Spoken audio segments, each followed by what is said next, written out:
tous, merci de participer à ce petit webinaire là sur les réflexes. Donc voilà, je présente rapidement. C'est voilà, un webinaire qu'on a mis en place avec Elena et Manon qui vont intervenir au sein de l'IFCOPS pour proposer une formation sur les réflexes archaïques. Voilà, je m'appelle Benjamin, je suis ostéo et c'est moi qui ai donc créé l'IFCOPS il y a 2 ans et voilà, pas mal de formations post-grade pour notamment pour les ostéopathes. Alors cette formation sur les réflexes elle est à plus de professionnels. Mais voilà, on a voulu mettre en place ce webinaire pour présenter un petit peu plus les réflexes archaïques. Et puis... Moi, je m'appelle Manon, ça c'est mon associée Elena. Nous, de base, on est ostéopathe depuis 2014. On a été formés ensemble et on a travaillé beaucoup en posturologie. On a fait de la formation en posture pendant des années. Voilà, on a une formation ostéoposture depuis le début de nos études. Et c'est via la posture, en fait, qu'on a découvert les réflexes archaïques. Si on résume, l'idée de base, c'était qu'on avait des semelles, en fait, proprio qui marchaient pas chez certains patients et qui fonctionnaient sur d'autres.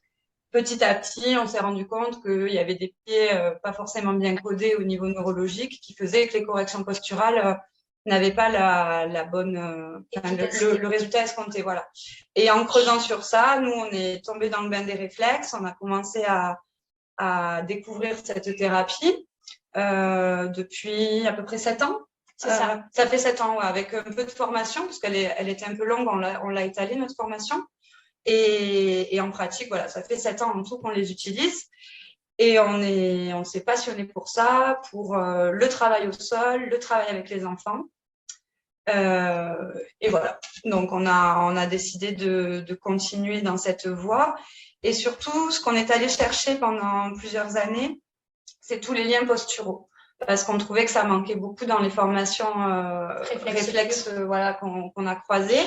Et suite à tous ces liens, pendant 2 ans qu'on a fait, on a aussi écrit un livre, voilà, pour une sorte de manuel de pratique et qui fait le lien entre tous les troubles liés aux réflexes, les troubles de posture que nous, on a en cabinet. Voilà, donc c'est pour ça qu'après, on a créé cette formation qu'on dispensait dans un autre organisme jusqu'à l'année dernière. Un organisme en lien avec la posture à l'époque. Et voilà, donc ça fait quelques années maintenant qu'on propose une formation qu'on a voulu assez courte en deux formations, de 2 jours et demi, 3 jours à peu près, pour aller vraiment à l'essentiel. Voilà, on a fait des formations, nous, un peu diluées, un peu longues, et on a gardé que tout ce qui est utile vraiment en cabinet à notre sens. Voilà. Tout ce qui est très pratique, tout ce que l'on utilise, nous, au cabinet, dans nos soins, et tout ce qu'on trouvait trop abstrait ou vraiment très difficile à mettre en place par rapport à beaucoup la patientèle qui est quand même sur des enfants qui souvent ont moins de 12 ans. On ne peut pas mettre tout en place comme chez un adulte, donc on a vraiment gardé que ce qui pour nous était le plus intéressant. Ce que je voudrais rajouter par rapport à ce qu'a dit Manon, c'est que le traitement et la prise en charge des réflexes archaïques permet une énorme prévention en fait chez l'enfant pour qu'ensuite, en grandissant, il présente beaucoup moins de troubles musculo-squelettiques, tout ce qui va être en lien avec les douleurs, les douleurs chroniques surtout, et les troubles posturaux. On va avoir beaucoup d'effets aussi sur les préventions et le traitement des scolioses, des troubles de la convergence oculaire, les problèmes de jambes courtes, tout ce genre de choses qui vont être très intéressantes après nous en tant qu'ostéo et posturologue pour pouvoir en fait éviter de voir nos patients trop régulièrement au cabinet et leur amener le plus d'autonomie possible. Voilà. Donc voilà, donc cette formation, c'est pas une formation posture pure, mais dedans, on revient beaucoup sur les tests de capteurs, les liens, les examens à faire chez l'enfant.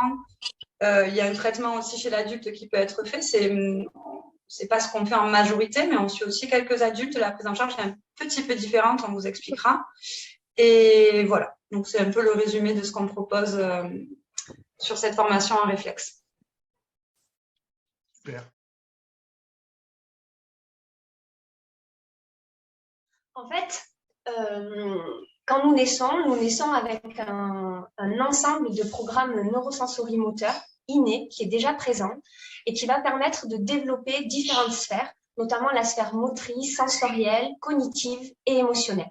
Chaque réflexe, en fait, va développer à différents degrés ces différentes sphères et va permettre à la personne, à l'enfant, puis ensuite à l'adulte, de pouvoir correctement s'organiser dans l'espace, de pouvoir correctement organiser ces différentes parties du corps, mettre en place la proprioceptivité, mais ils vont également coder différents capteurs, notamment les yeux, les pieds, la langue, et également ils vont participer au développement de l'oreille, notamment de l'oreille interne pour l'équilibre et l'orthostatisme.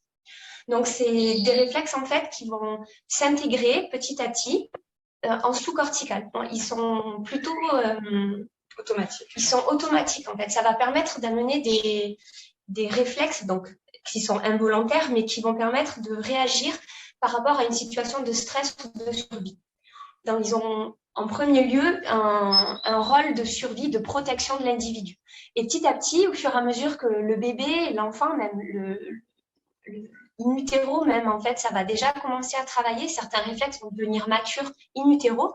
Et donc, du coup, ils vont pouvoir permettre à l'enfant de s'adapter à ce nouveau changement même de conditions entre un milieu liquidien pendant la grossesse à un milieu aérien en sortant, une différence de température, mettre en place le côté apesanteur, pesanteur.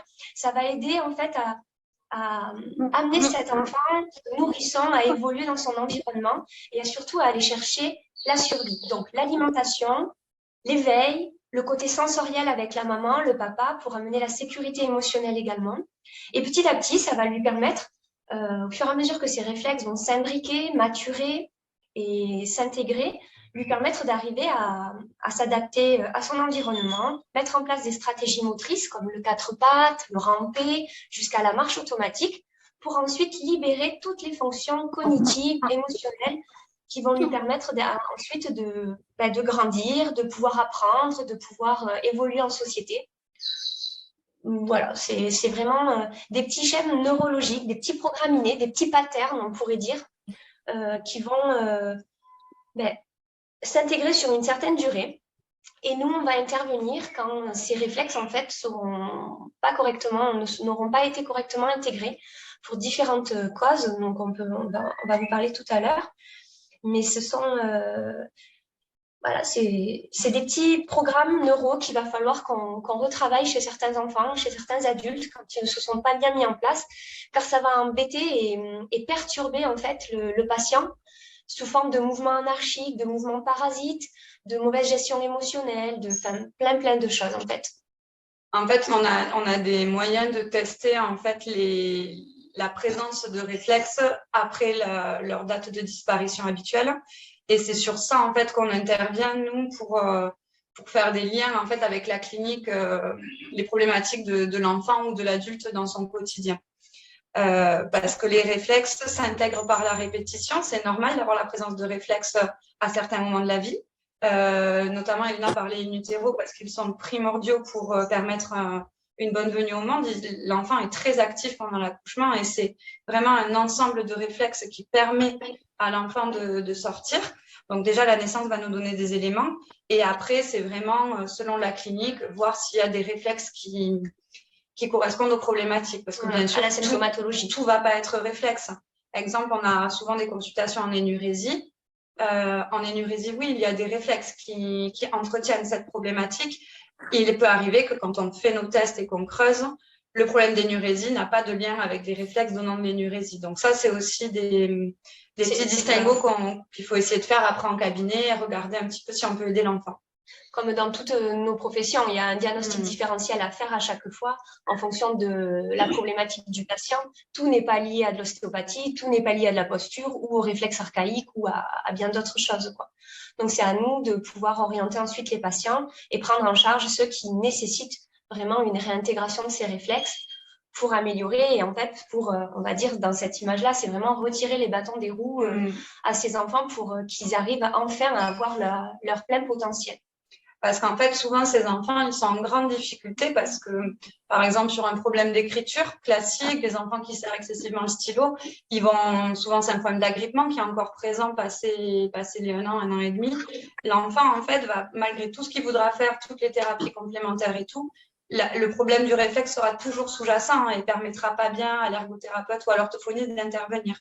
Donc, c'est aussi dans ce sens que c'est intéressant de venir un peu remettre à zéro le système neuro, entre guillemets, de l'enfant, son mode de fonctionnement, pour lui rendre son plein potentiel. Ok, très bien.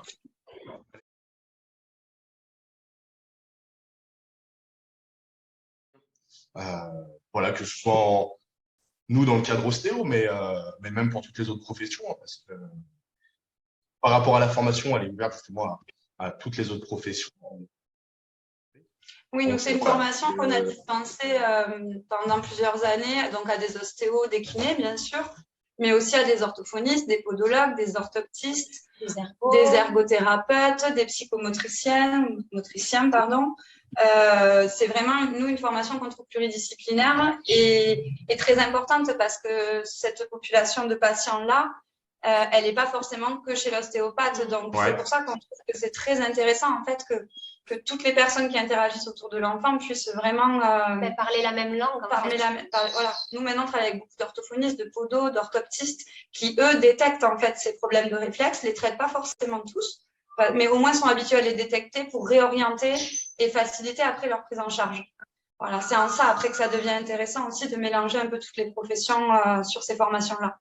D'accord. Et du coup, beaucoup d'orthophonistes avec qui on bosse ou de psychomotes vont en fait nous envoyer les patients en première intention. Nous, on va intégrer les réflexes archaïques qui sont nécessaires pour la personne.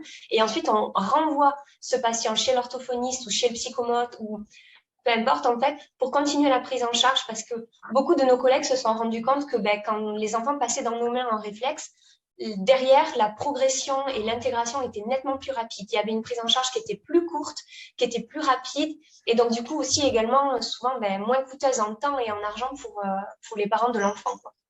Donc c'était tout bénef pour nous et pour eux de passer dans ce stade-là. C'est vrai que pour pouvoir tenir un stylo et correctement écrire, si la main n'est pas bien connectée au corps ni le bras, c'est sûr que c'est déjà plus compliqué pour tenir un stylo. Nous, on va ramener cette unification au niveau du corps, on va réveiller les extrémités, ce qui va permettre derrière à l'orthophoniste ou à l'ergo même d'amener une tenue du stylo et une écriture bien plus intéressante rapidement. D'accord. Donc au niveau des différentes indications. Au niveau des indications, un peu là-dessus. Ouais, il y en a plein. On va essayer de pas prendre les principales. Ouais. Déjà chez l'enfant, vous avez tous les. Attends, il y a quelqu'un qu'il faut admettre. Tous les retards scolaires, donc tous les problèmes à l'acquisition de la lecture, certaines inversions de lettres, des problèmes d'écriture, de son. On a quand ils sont entre guillemets diagnostiqués, on a un public forcément de 10, tous les troubles 10 confondus.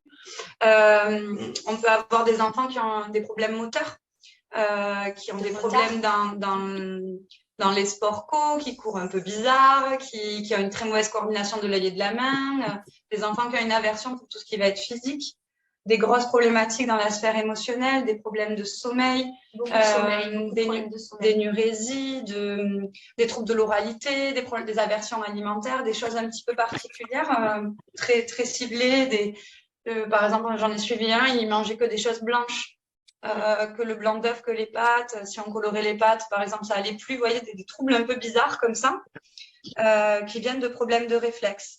Et par rapport à ce qu'on expliquait au début de notre formation, on retrouve tous les enfants les adultes avec des problèmes de dyspraxie linguale, des problèmes de scoliose, de jambes courtes, de l'ambiopie, la problématique d'œil paresseux, sur les troubles de strabisme. Dans la patientèle un peu ostéo aussi, on peut faire des liens avec les entorses à répétition, ce genre de troubles, parce que la proprio du pied est pas bonne en fait. Donc les pieds vrillent, même si on a bien réaxé la cheville, le pied va vriller de façon très, très régulière.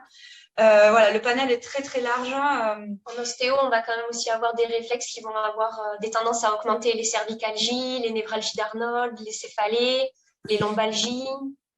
Donc, c'est intéressant à aller chercher aussi ça. Chez certains sportifs aussi, on va avoir toutes les problématiques de tendinite ou déchirure à répétition. On a des réflexes qui gèrent en fait cette tension tendineuse. Donc, ça va être très intéressant, notamment chez les marathoniens, les coureurs de fond assez longs. Tout ce qui est trail.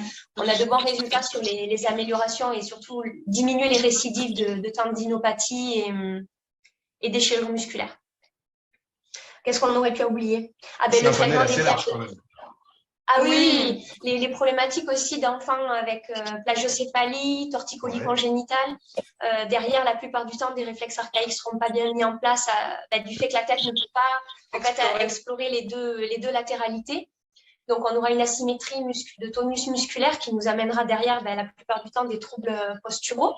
Et donc, du coup, c'est ce traitement de réflexe, mais en mode très préventif, très précoce sur le bébé, va nous donner de très bons résultats aussi en complément des séances d'ostéopathie. Et pour faire un petit parallèle avec l'adulte, chez l'adulte, on va traiter plutôt aux symptômes, c'est-à-dire qu'un adulte, on ne fait pas un bilan complet. Souvent, beaucoup de compensations ont été mises en place par l'adulte, donc il est moins gêné que l'enfant. Il va éviter en fait les situations où son corps n'est pas à l'aise et du coup, on a des consultations beaucoup plus sur l'émotionnel, des problématiques émotionnelles, des problématiques de se sentir non unifié, pas sur ses deux jambes, des gens qui vous disent je me sens coupé en deux depuis tel événement, tel accident, tel trauma. Voilà. Donc on a une prise en charge qui est très très large sur cette thérapie-là en fait. Est-ce que tu en veux d'autres ou ça paraît assez clair? Comment? Est-ce que tu as besoin de d'autres exemples ou ça te paraît assez clair? Donc on a beaucoup, qu'on a oublié et qu'on a beaucoup, c'est gérer toutes les pseudo-hyperactivités. Ah oui. Ouais. Les enfants diagnostiqués hyperactifs qui sont pas réellement de véritables hyperactifs, parce que vous devez en avoir beaucoup aussi au cabinet peut-être si vous avez un panel de patients enfants, mais tout ce qui va être les problématiques d'enfants qui n'arrivent plus à s'asseoir, qui n'arrivent pas à rester assis pour manger, à rester assis pour se concentrer, qui sont tout le temps debout à l'école, qui n'arrivent pas à rester en place, qui sont nerveux, qui font des gros caprices le soir, c'est très large. C'est vrai, comme tu dis, Benjamin, c'est pour ça, on a vraiment un panel important. Après, encore une fois, on vous répète, tous les réflexes ne vont pas régler ces symptômes-là. Ça dépend du patient et de la cause de la problématique. Mais on a quand même de très bons résultats sur ces symptômes-là.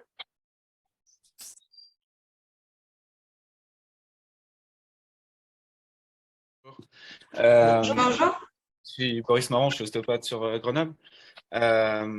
J'ai pris un peu en cours, alors peut-être qu'il y a des choses qui ont été évoquées avant, je ne sais pas, mais en tout cas par rapport à toutes les indications que vous donniez, ça semble être aussi les indications de l'ostéopathie, au final de manière assez générale.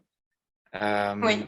Et du coup, finalement, que cette pratique, en fait, qui vise à réapprendre les réflexes archaïques, est finalement un outil pour l'ostéopathe pour avoir accès à des résolutions de problématiques chez le patient. Après, l'autre chose que ça m'évoque, c'est que vous avez évoqué par exemple tous les troubles 10, etc., les hyperactivités. Donc, je pense qu'on peut aller jusqu'à avoir les patients avec des TDAH ou des TSA. Et justement, il y a tous ces trucs-là qui rentrent en ligne de compte. Et du coup, la question, c'est est-ce que finalement, chez les TSA où on sait qu'il n'y a pas d'élagage synaptique qui se fait, en tout cas beaucoup moins, est-ce que finalement ces réflexes archaïques n'ont pas été bien intégrés par ces patients-là et que on peut avoir quelque chose, un lien en tout cas entre réflexes archaïques et troubles du spectre autistique? Complètement. Alors, la particularité, oui, de l'autisme, parce qu'on en a eu toutes les deux. L'autisme, c'est très large maintenant, donc on ne peut pas te donner une réponse sur tous les types d'autisme.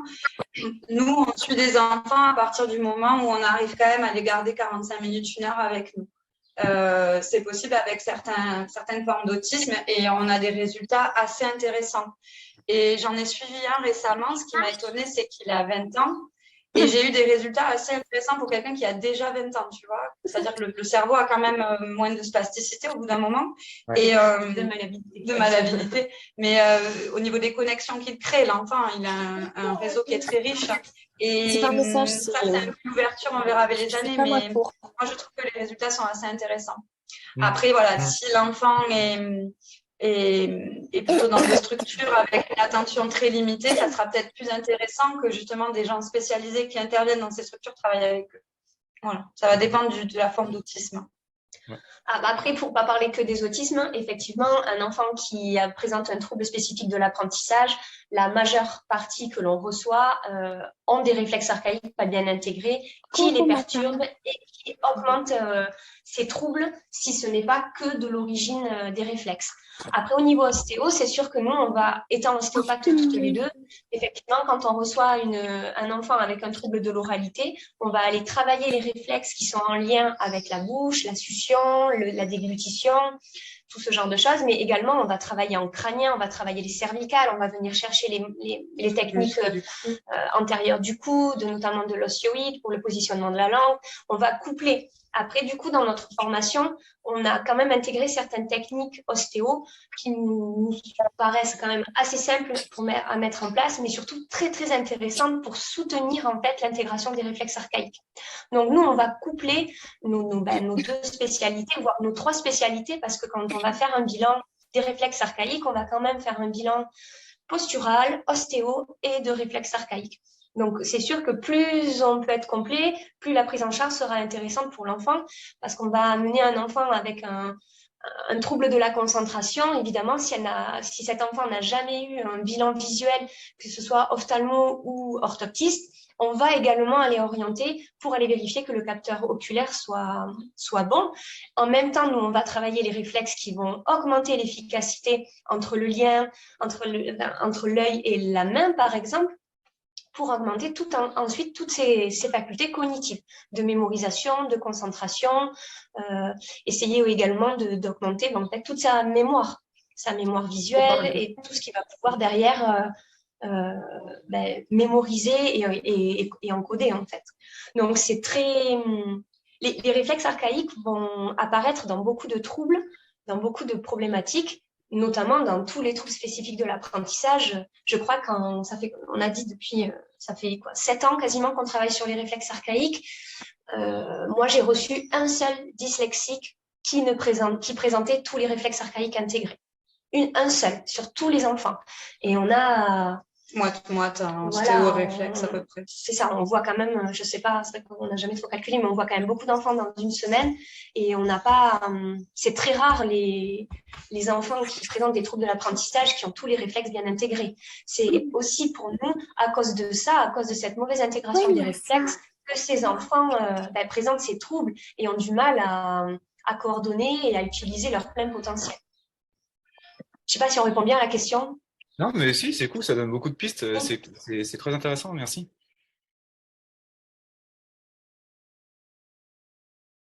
Je vais faire court pour la question, on peut y répondre plus tard éventuellement. Je suis praticienne en réflexe archaïque avec un très long cursus de formation et je travaille beaucoup avec justement des ostéos, des posturaux, des orthos, des psychomotes.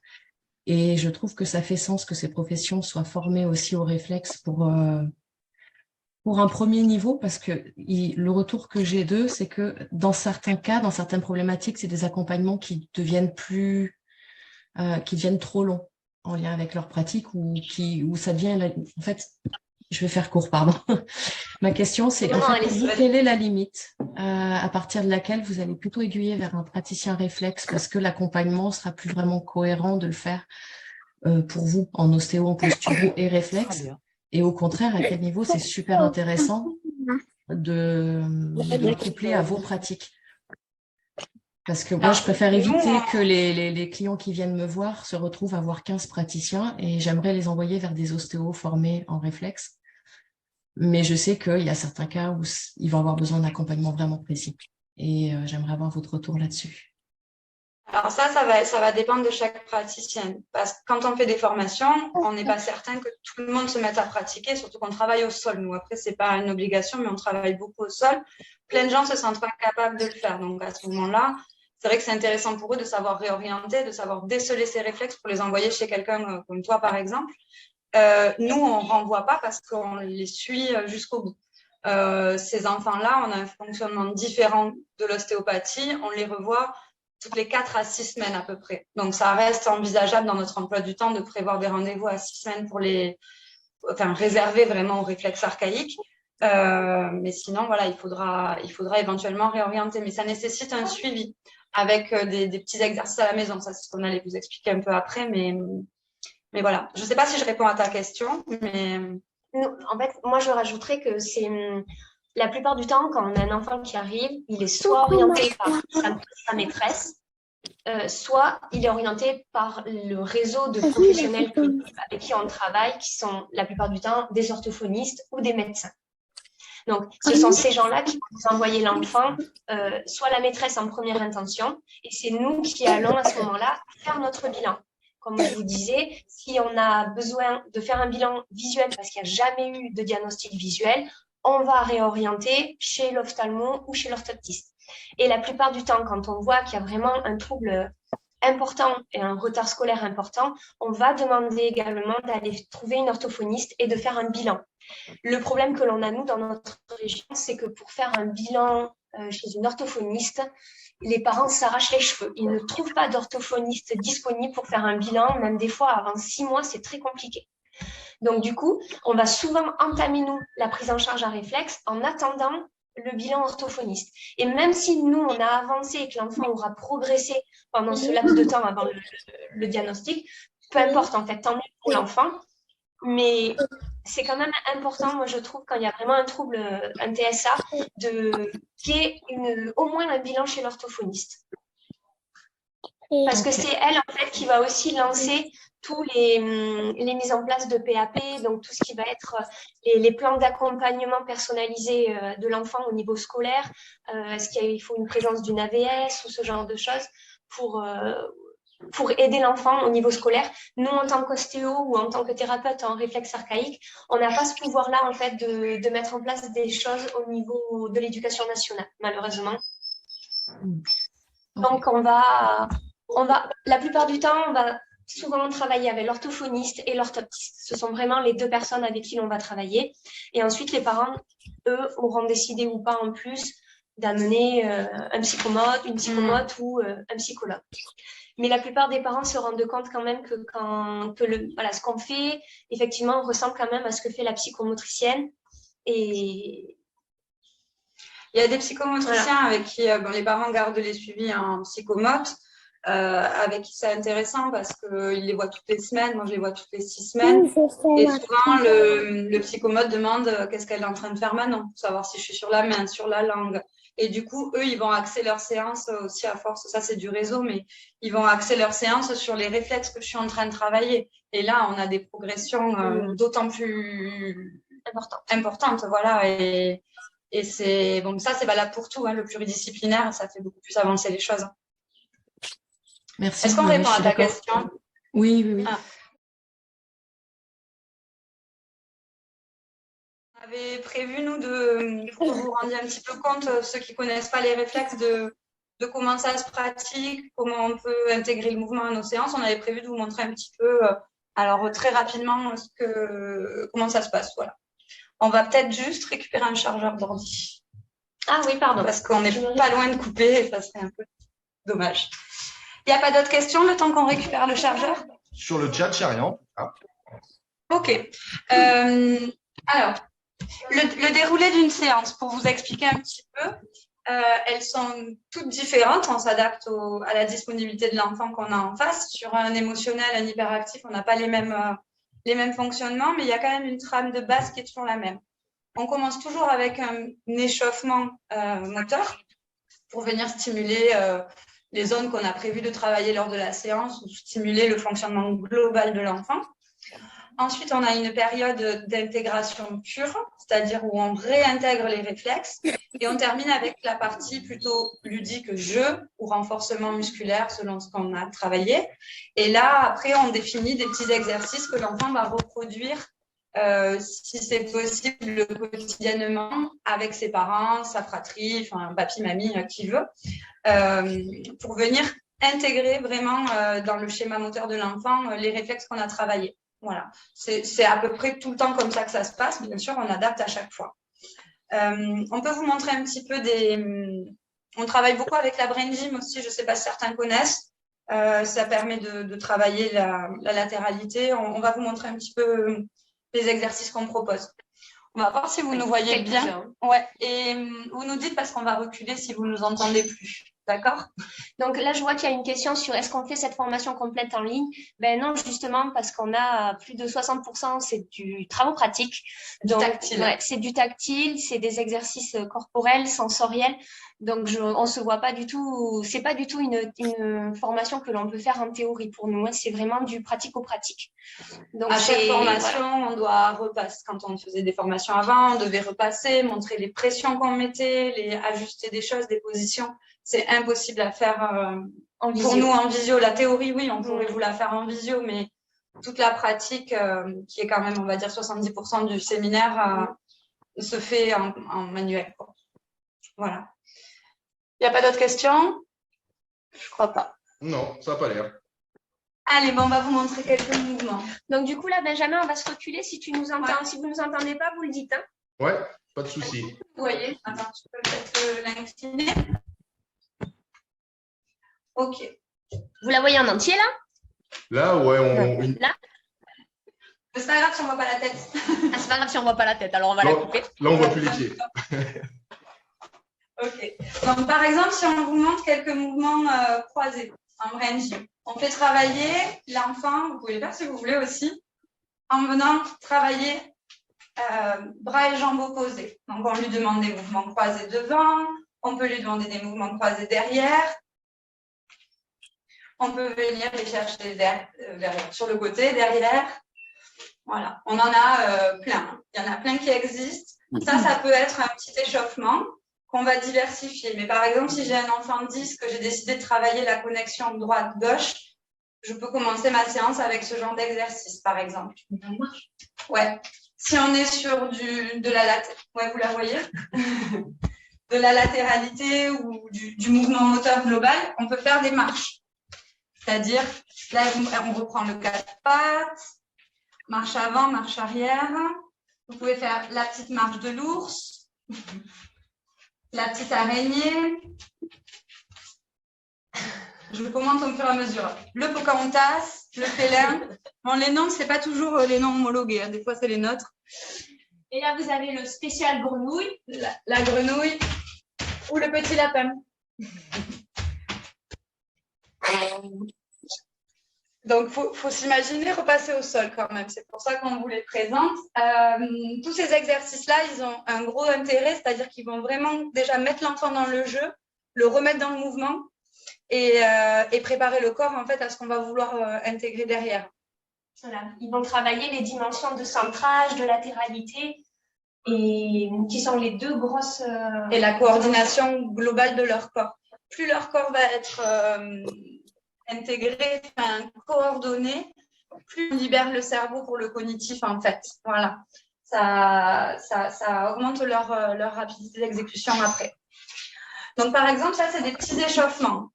On propose aussi des exercices avec du petit matériel de motricité. Nous on a des petits sacs de riz comme ça.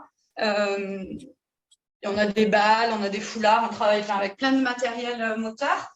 On peut leur proposer tu peux faire lequel? Des échanges de sacs. Des petits échanges de sacs. Là, on travaille bien la coordination visuelle. On peut changer le sens de la main, pétanque ou lancer classique. On peut s'entraîner à les croiser pour travailler l'autre dimension. On peut rajouter des claquements de langue. Dès que la main est acquise, on va dissocier les capteurs en augmentant un petit peu la difficulté, des mouvements d'œil, de tête. On peut travailler la main, on peut travailler les pieds aussi, avec apprendre à l'enfant à lâcher son sac, le travailler comme ça, hop, apprendre à viser, travailler les marches sur la pointe des pieds, est-ce que je suis capable de marcher sur mes talons, de remuer mes orteils. Voilà, tous ces mouvements vont venir soutenir la séance et vont servir à la fois d'exercice, d'échauffement, de test pour nous, parce que ça nous donne aussi beaucoup d'éléments qui complètent les tests classiques de réflexe. Voilà. Est-ce que ça vous paraît assez visuel, la petite intro qu'on vous fait au niveau des exercices moteurs? Dure 1 heure. Mais on ne le fait pas dans la consultation ostéo, on est obligé on dissocie. De faire les deux. C'est-à-dire les enfants, soit ils viennent pour une séance d'ostéopathie, nous on se rend compte dans l'interrogatoire qu'il y a des troubles de l'apprentissage et on propose ensuite qu'ils reviennent pour faire un bilan complet des réflexes. ou alors ils viennent la plupart du temps maintenant, parce que on est aussi connu pour ça dans la région, ils viennent directement pour faire une consultation en réflexe. Donc la consultation en réflexe, comme je vous disais, on fait un petit bilan ostéo, mais on ne fait pas une séance ostéo. Oui, on ne fait pas une séance ostéo. Par contre, on va surtout faire un bilan postural et des réflexes. Et si la question est... voilà, nous, on fait des consultations d'1 heure, mais on a des gens qui les font en 45 minutes et qui restent sur du 45 minutes. Tout dépend le moteur et le jeu que vous amenez. Nous, on aime qu'il y ait au moins un quart d'heure comme ça de travail avec l'enfant sous forme de jeu, voilà, pour être sûr qu'après à la maison, il ne va pas être qu'avec des exos qui lui posent problème, qu'il ait un panel assez varié. Et par rapport à ta question, tout à l'heure, par exemple, je faisais un parallèle avec les entorses. Il m'arrive, quand j'ai des gens qui ont des entorses à répétition, d'intégrer quelques stimulations sensorielles de réflexe à mon travail du pied. Mais je ne peux pas te dire combien ça dure, ça peut me prendre 10 minutes. Je peux l'intégrer comme ça par morceaux, mais ce n'est pas un traitement pur de réflexe. Voilà, je vais travailler vraiment sur stimuler un petit peu le réflexe de Babinski pour aider à la récupération, au fait que ça ne récidive pas, mais ça va vraiment être du cas par cas. Sachant que nos séances d'ostéopathie durent déjà 1 heure, donc on ne pourrait pas rajouter les 2. On a déjà des séances longues. Mais je voulais rajouter quelque chose et je l'ai perdu du coup. Oui, sachant que, comme on en parlait tout à l'heure, ce sont la plupart du temps des enfants ou des patients qui sont sur des prises en charge pluridisciplinaires. Donc, l'objectif, en fait, de mettre des petits jeux comme ça l'enfant, lui, il a l'impression là de jouer avec nous. Hein. On fait des concours de tir au but, on fait on fait de la jongle, on fait du jonglage, on fait plein de choses. Je peux vous dire que quand l'enfant il vous voit faire le lapin ou la grenouille, il est mort de rire. Hein. Donc ça va être des concours de saut, celui qui saute le plus haut, le plus loin. L'enfant n'a pas l'impression de travailler alors que son corps travaille. Et ce sont des choses souvent que ces enfants ne font pas à la maison, ne font pas à l'école, ne sont pas sollicités par les parents. Donc en rendant les séances en fait ludiques, ça donne également à l'enfant l'envie de revenir à la prochaine séance. La plupart du temps, les parents nous disent « Ah, ce matin, il était content de savoir qu'il avait rendez-vous avec vous aujourd'hui. » Et c'est ça qui nous permet de les tenir sur la longueur et de ne pas avoir l'enfant qui s'épuise au fur et à mesure des séances. Après, c'est sûr que si la prise en charge est très, très longue, on peut faire des pauses aussi. Quand il y a d'autres thérapeutes, on fait des pauses. L'été, on les laisse tranquilles. Souvent, ils partent en vacances, ils sont sollicités. L'objectif, c'est de proposer à l'enfant de lui montrer ce qu'il est capable de faire avec son corps. Parce qu'à cause de ses réflexes archaïques, il n'a pas pu développer et on va dire avoir cette curiosité sur ses capacités. Il a été bloqué dans son développement. Donc, le fait de le faire travailler comme ça avec des jeux, avec du jonglage, où il va s'apercevoir que de séance en séance, il progresse, il arrive à faire ce qu'on lui demande au fur et à mesure, ça va également travailler sur son estime de soi et sa confiance en lui, parce qu'on va également énormément le booster, lui dire que c'est bien, lui dire qu'il a progressé. Donc, il y a aussi ce travail-là, le fait de rester sur du jeu. C'est pour ça qu'on a décidé avec Manon de travailler au sol, nous. Mais ça amène une certaine alchimie avec l'enfant qui fait que... On est à son niveau. Voilà, l'enfant adhère beaucoup plus facilement à nos traitements. D'ailleurs, toutes les deux, on a quand même souvent des enfants, les parents arrivent en nous disant « Ouh là là, il est récalcitrant à tout ».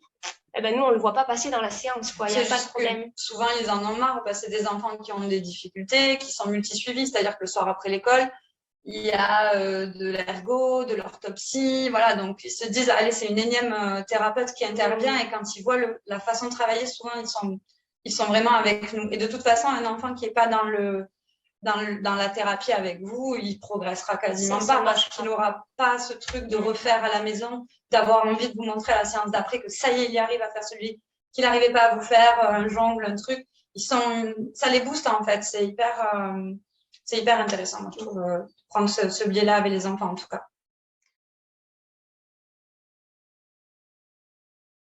On a choisi l'intégration du réflexe de Landau.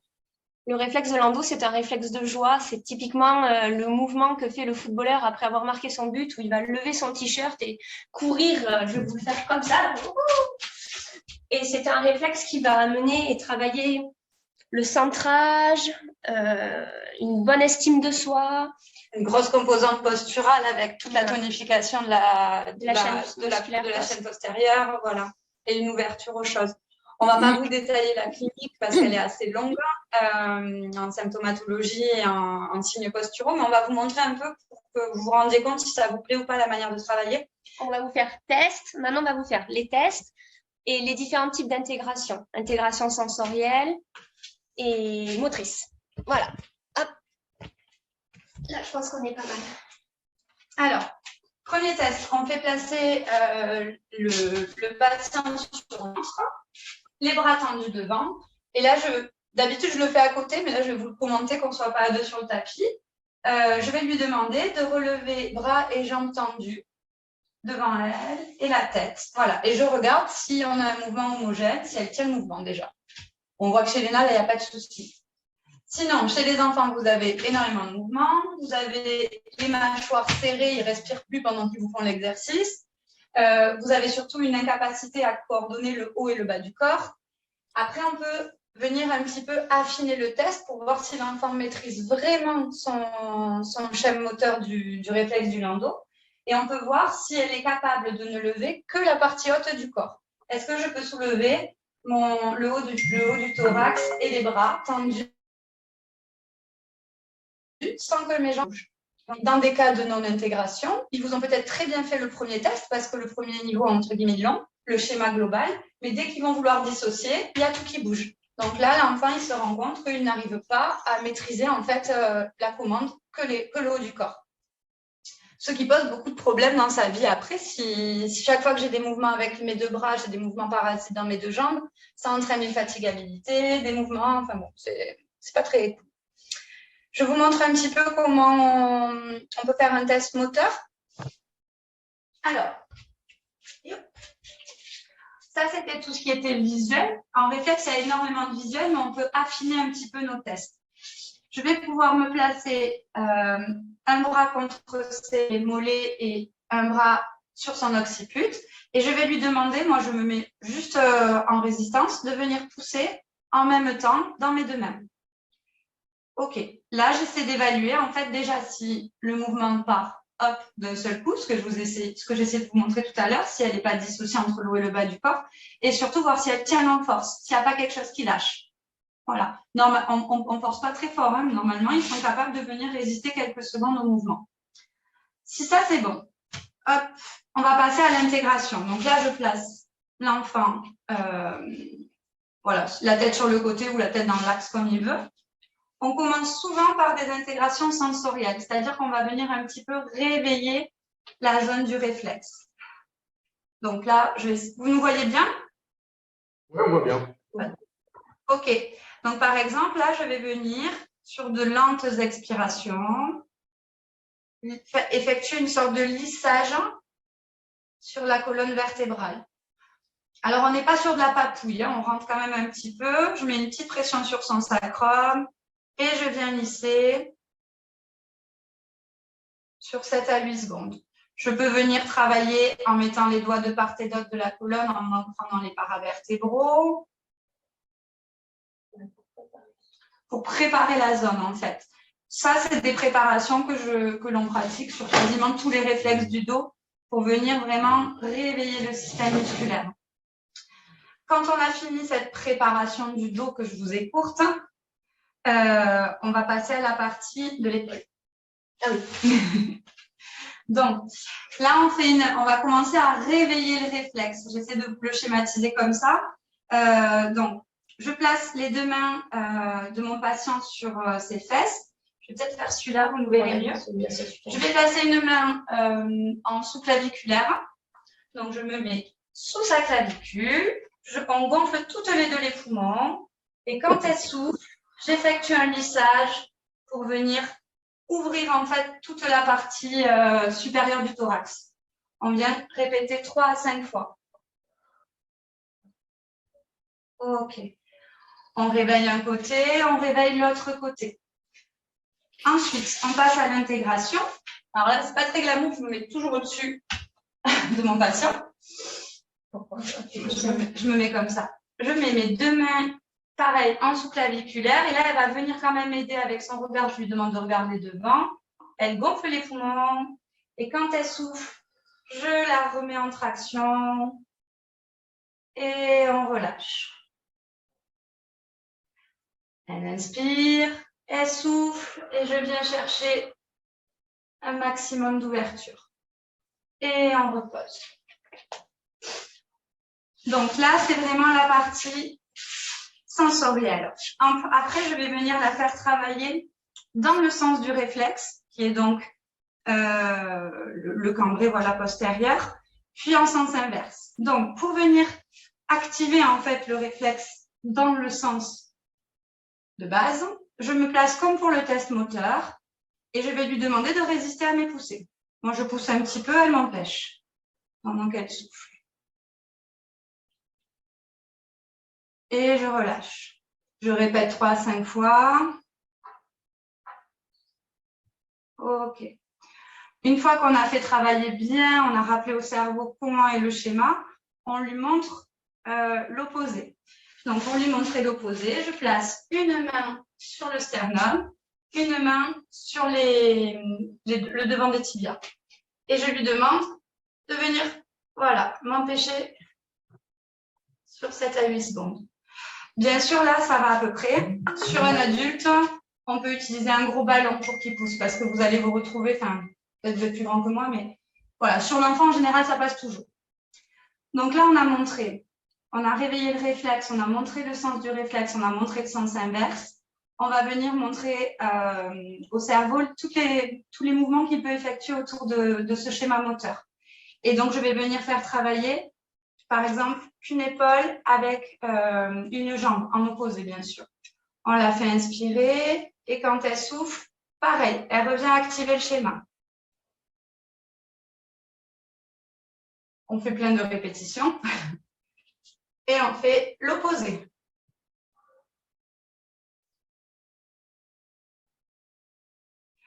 Je peux répéter 3 à 5 fois et passer à l'autre côté. OK? Donc, on a pris le landau parce qu'il est plutôt visuel, il y a plein de réflexes, vous n'auriez peut-être pas vu grand-chose et assez simple à comprendre. Et par exemple, voilà, là, c'est le genre d'exercice où après, on va pouvoir proposer des étirements de yoga pour travailler la colonne vertébrale, des jeux en Superman où on fait des concours avec eux, celui qui tient le plus longtemps. Le Superman, on peut le travailler en diversification. Je le montre, je ne passe pas. Ouais, je vais juste dire qu'on pouvait venir après demander à l'enfant de travailler en défi, venir se travailler les mouvements comme on a fait en diversification, etc. Les mouvements croisés. Voilà, retravailler les mouvements croisés, retravailler les petites positions de yoga. On leur fait faire des déroulés animaux ou en yoga pour qu'ils trouvent ça plus rigolo. Voilà, est-ce que ça vous montre un petit peu le travail ou il y a des questions ?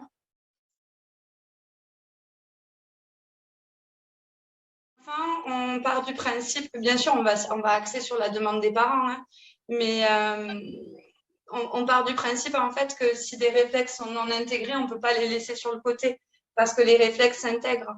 Donc, ce n'est pas parce qu'on a un enfant qui vient que pour du scolaire qu'on ne va pas toucher son émotionnel, qu'on va pas… Ça répond à ta question un petit peu ? Maintenant, ce qu'elle voulait dire là, c'est pas intègre, c'est que les réflexes s'imbriquent les uns aux autres. Oui, s'imbriquent, pardon. Donc, quand tu vas en travailler un, ça va avoir des améliorations sur d'autres réflexes. Donc, c'est intéressant en fait d'avoir un déroulé. On va pas travailler sur la main au niveau, par exemple, motricité fine, si on a le bras qui n'est pas relié au centre de gravité. Il y a un certain côté logique dans l'ordre dans lequel tu vas proposer l'intégration de ces réflexes.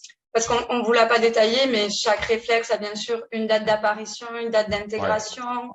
Il y en a qui apparaissent avant les autres. Ça, c'est vraiment… c'est des choses que vous pouvez entrer dans la formation, je suppose. Ah, bien sûr. Ouais. Chez l'adulte, on va vraiment se fixer. Si par exemple, comme tu disais, tu as un patient qui vient pour des lombalgies chroniques, tu n'as pas tellement de résultats en ostéo, et bien là, dans une séance ostéo, on va aller tester les réflexes qui sont en lien et qui peuvent amener ces lombalgies. Et s'ils sont présents, on va lui proposer de les réintégrer pour voir les résultats qu'on a sur du long terme. C'est toujours ça l'intérêt de mettre en place les réflexes archaïques, c'est d'avoir une amélioration de la symptomatologie sur du long terme. Donc, on va surtout toucher les problématiques chroniques. Et donc, justement, comme les rotations cervicales. On revient un petit peu peut-être à la question c'était Frédéric, je crois qu'il avait posé cette question-là, un peu sur les limites, mais par exemple, en tant qu'ostéo, les réflexes archaïques, je peux les intégrer dans ma pratique, par exemple, en mettant en place certains tests, tester certains réflexes, me dire ceux-là sont déficients, il faudrait les travailler. Est-ce que après l'idée c'est d'arriver justement à réorienter vers un autre professionnel, comme le demandait Frédéric? Est-ce qu'on peut quand même arriver à avoir un bon résultat en les intégrant un petit peu dans une séance ostéo? Parce que personnellement, je pense que pour moi, ce serait difficile de faire un réflexe archaïque un petit peu comme vous le faites. Est-ce que en intégrant un petit peu quelques tests, quelques exercices, on arrive quand même à avoir un petit peu de résultats et après, s'il faut réorienter vers un autre professionnel qui serait formé comme Après, vous, comme Frédéric? ça va dépendre de chacun. Si vous voulez juste avoir un petit outil pour vos séances ostéo, bien sûr que ça va faire du bien. Toujours si le patient, après, il travaille un petit peu ce que vous aurez fait en séance. Sinon, la fois d'après, ça sera pareil. Mais c'est comme quand tu viens, ton patient il a des lombalgies, tu lui donnes des étirements à faire à la maison et quand chaque séance, il ne te les fait pas. Ça dépendra aussi de ce que, enfin, on va dire de l'implication. Voilà, merci maman, de l'implication de ton patient. Nous, on a décidé de mettre en place les réflexes archaïques dans des séances que pour les réflexes archaïques. Parce qu'on voit que quand on fait ça, on a des améliorations posturales, par exemple, notamment chez l'enfant, sur les prises en charge de scoliose, de problématiques de pied valgus, par exemple, qui sont nettement supérieures à notre prise en charge ostéo. Alors qu'on est posturologue, nous, à la base. C'est-à-dire qu'on a des meilleurs résultats en travaillant les réflexes, par exemple, sur les pieds des enfants, qu'en leur mettant des semelles. Donc, au bout d'un moment, il n'y a pas photo. Tu cherches plus, tu fais que les réflexes. Au niveau des adultes, là où on va souvent coupler avec les réflexes archaïques, donc c'est surtout la lombalgie, cervicalgie, entorse de cheville et émotionnelle. C'est-à-dire que tous nos patients, tous nos adultes qui ont des émotionnels compliqués, on va leur proposer de mettre en place des exercices à la maison et de les travailler en complément de nos séances. C'est-à-dire on va coupler, par exemple, une intégration, un travail sur le nerf trijumeau au niveau du visage basé sur les réflexes archaïques, avec notre traitement crânien et des exercices à la maison de réflexes archaïques sur l'émotionnel. Donc là, on va beaucoup plus coupler et mélanger chez l'adulte. Chez l'enfant, la plupart du temps, il y a tellement de travail en réflexe que soit tu décides, toi, de mettre en place complètement et de prendre en charge ton enfant en réflexe, soit tu l'orientes vers un autre thérapeute. L'avantage de faire cette formation aussi, c'est que toi, tu sauras faire les tests pour savoir chez qui tu envoies. Est-ce que tu commences déjà par envoyer chez quelqu'un qui fait les yeux, ou quelqu'un qui fait les pieds, quelqu'un qui fait que les réflexes archaïques, ou est-ce que toi, ça suffit avec tes 2 petits réflexes dont a besoin ton patient, la prise en charge suffira si toi, tu la gères tout seul. Okay. Ça dépend ce que vous voulez en faire. Si vous voyez aussi de la mettre en place, parce que comme disait Manon, nous, ça nous a obligés de sortir de notre table, de nous mettre au sol, mais vous pouvez très bien pratiquer beaucoup de réflexes sur la table. Oui, nous, on avait on travaillait avec un thérapeute qui travaillait sur table dans notre centre avant. Donc, voilà, c'est un peu comme vous voulez. Après, les séances sont moins ludiques, forcément, pour l'enfant. Ça dépend aussi ce que vous voulez amener. Et comment ça vous passionne, en fait. Quand vous avez fait cette formation, nous, ça nous a paru tellement complémentaire de ce qu'on faisait que... Et puis, il n'y en avait pas, en fait, chez nous, dans notre région, quand on a commencé. On ne pouvait pas se permettre de l'envoyer chez quelqu'un d'autre, il n'y en avait pas autour de nous. Donc, c'est soit on le faisait, soit on laissait l'enfant partir dans la nature en sachant qu'il y avait un problème de réflexe archaïque.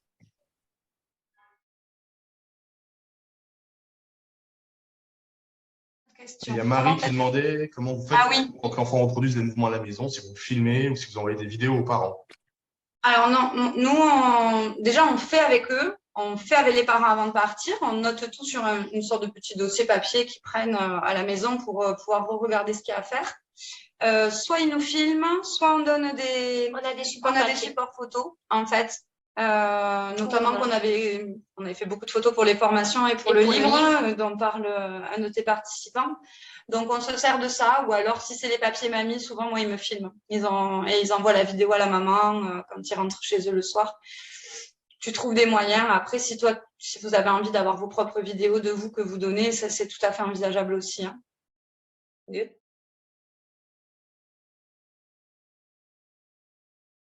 Combien de séances par enfant faites-vous en moyenne? Mais il n'y a pas de règle. Ça va dépendre des problématiques. Sur des problématiques émotionnelles, il nous arrive de faire bilan séance 1 et séance 2 et c'est fini.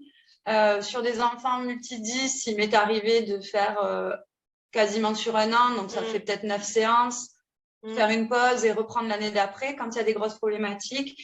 Et tu as des enfants, comme disait Léna, vu que les réflexes s'imbriquent, tu as l'impression que tu vas les garder pendant 2 ans. Et ça va très, très vite. Et des fois, en 6 mois, en débloquant certains réflexes, les autres se réintègrent beaucoup plus facilement. Il y a aucune règle Ça va dépendre de la réaction de l'enfant au traitement, en fait, et de l'implication à la maison. Moi, je reviens, Benjamin, par rapport à ce que tu disais. Le gros avantage de l'ostéopathe qui veut mettre en place les réflexes archaïques, c'est que nous, on a déjà la main, en fait. On a la main et le toucher qui est déjà développé. Donc, Ouais. quand on va vous dire de lisser une colonne vertébrale, de mettre telle force, de coordonner bras droit, bras gauche, ça sera beaucoup plus facile pour un ostéopathe que pour une orthophoniste qui n'a pas forcément toujours l'habitude d'avoir les mains sur le corps de son patient. Pour les massages, tout ça, c'est pour le crânien. C'est sûr que l'ostéopathe et le kiné ont une longueur d'avance. Mais nous, on voit que les orthophonistes et les psychomotes qui viennent et qui n'avaient pas forcément le toucher, ça leur plaît tellement, c'est tellement dans le cadre de leur prise en charge qu'elles s'y mettent et ça fonctionne aussi très bien. Mais c'est sûr qu'en tant qu'ostéo, c'est plus facile pour nous. Forcément. Voilà. Bonne journée Allez, tout le monde. avec plaisir. Bonne journée. Bonne journée. Au revoir. Salut.